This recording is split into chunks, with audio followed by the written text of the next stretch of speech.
Hey, what's up guys, it's Sal here, and today we're going to be talking about the top 3 affordable smartphones with pop-up cameras that were launched in 2019. And a major attribute of these smartphones are the fact that they have a high screen-to-body ratio, because these manufacturers have taken away the front-facing camera away from a notch and have put it inside a motorized sensor, which now houses the front-facing camera. I'll look at the mid to high to budget range smartphones, and all the smartphones are available in Nigeria.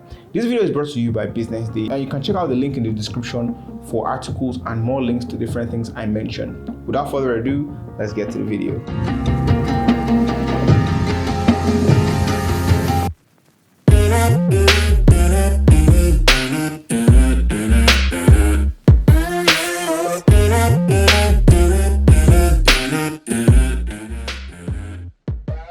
In no particular order, the first smartphone I'm going to be talking about is the Huawei Y9 Prime 2019. It costs 83,900 Naira or $233.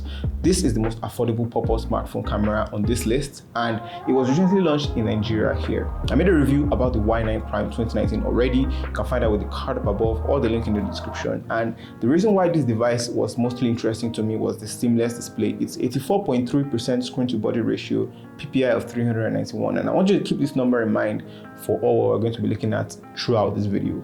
And one thing that makes the Y9 Prime shine as well is the 1 terabyte in terms of expandable storage. This is actually the largest among all the smartphones I'm going to be sharing. And in terms of the RAM, you have only 4 gigabytes of RAM, and storage options vary between 64 gigabytes and 128 gigabytes. It runs on EMUI 9 based on Android 9 Pie, which all the smartphones on this list run on Android 9 Pie. And we've got the 12 nanometer high silicon Kirin 710F, which is an improvement from the 710 on the Y9 2019. To its main highlight feature, which is the pop-up camera, the Y9 Prime 2019 is a 16 megapixel f2.0 front camera. And on the back, we've got a triple camera setup. We've got a 2 megapixel depth sensor, 16 megapixel camera, and an 8 megapixel ultra wide camera. It has a USB-C port, and it also has Bluetooth 5.0.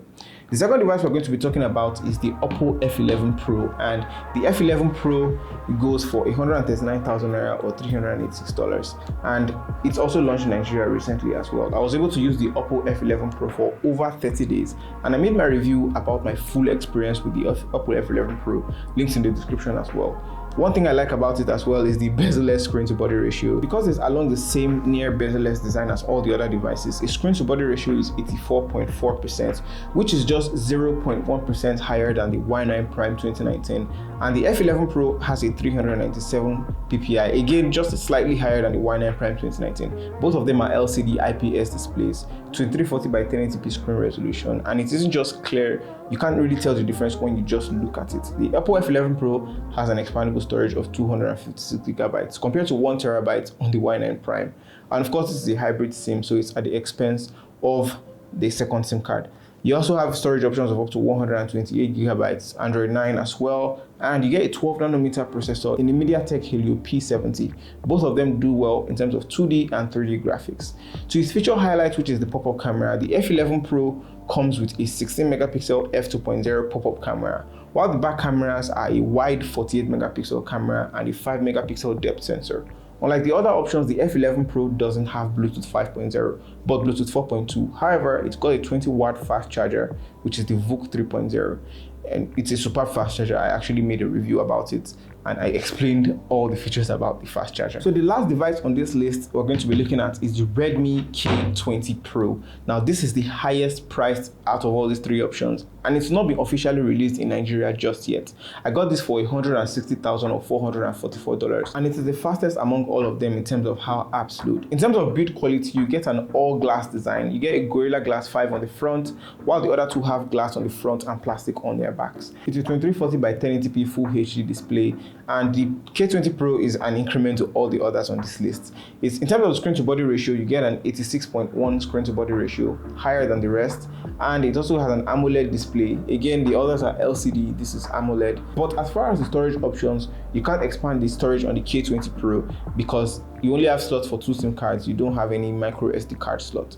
In terms of storage, you got 6 gigabytes of RAM and 8 gigabytes of RAM. You also get to expand up to 256 gigabytes. And in terms of the OS, it's MIUI 10.0 based on Android 9 as well. With regards to functionality, the K20 Pro has got a high-end 7nm chipset in the Snapdragon 855, and this is the same you'll see in something like the OnePlus 7 Pro and the S10 series. I'm happy to report that the K20 Pro runs quite fast in terms of my experience.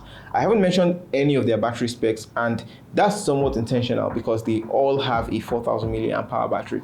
However, the F11 Pro and the K20 Pro are the only ones that have fast charging. The K20 Pro has a 27 watt quick charge 4 plus fast charger, while the Oppo F11 Pro has a 20 watt VOOC 3.0 charger. So the main feature highlight of the K20 Pro, you have a 20 megapixel f2.2 front facing camera, and on the back you get a main 48 megapixel camera, 8 megapixel telephoto and 13 megapixel ultra wide camera. Other things include having a USB-C port, just like the Huawei Y9 Prime, and it also has reverse charging and OTG as well as Bluetooth 5.0. In terms of specifications, the K20 Pro beats the others out by miles, and the Oppo F11 Pro was just slightly higher than the Y9 2019, despite the price gap. The image quality on the pop-up cameras were also okay. The front-facing selfies on each of the other cameras looked interesting. The F11 Pro and the K20 Pro have pretty sharp images straight out the camera, and of course, the exposure levels of the background was pretty high on all of them. Portrait mode, however, was quite decent on all. The Y9 Prime seems a little bit blur in terms of some of the details, and it adds a little bit of noise to the mix, while the F11 Pro and the K20 Pro seemed okay despite the noise levels. They've all got ultra wide lenses, but the K20 Pro from the same distance seems like the widest of them all. The normal shots on each of these lenses were pretty cool as well. I really like their colors, and the K20 Pro seems to be the most saturated out of all of them. Most Xiaomi phones I've used are quite saturated, but the zoomed in shots had a bit of chromatic aberration on the Y9 Prime 2019 and a bit of a blur around some of the details.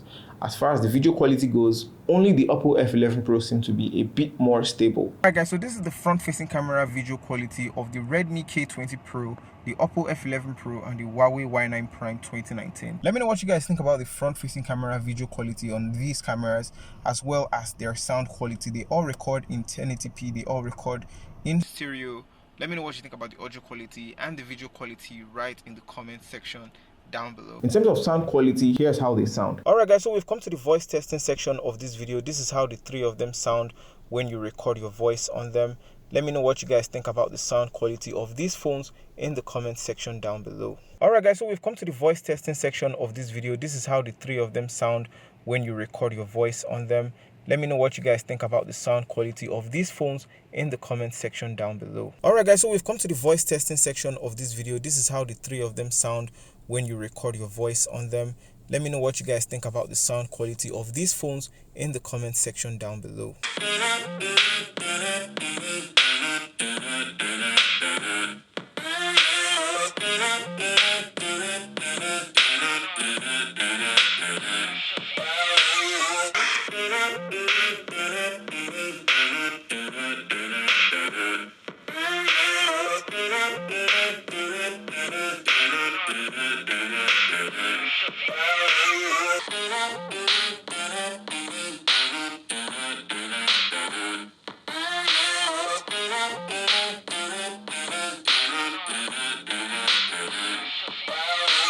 The sound quality on all these devices were okay, but the K20 Pro sounded the loudest of them all. Unfortunately, they all suffer the same fate of having these single speakers all at the bottom there. You can easily block it when you're trying to consume content.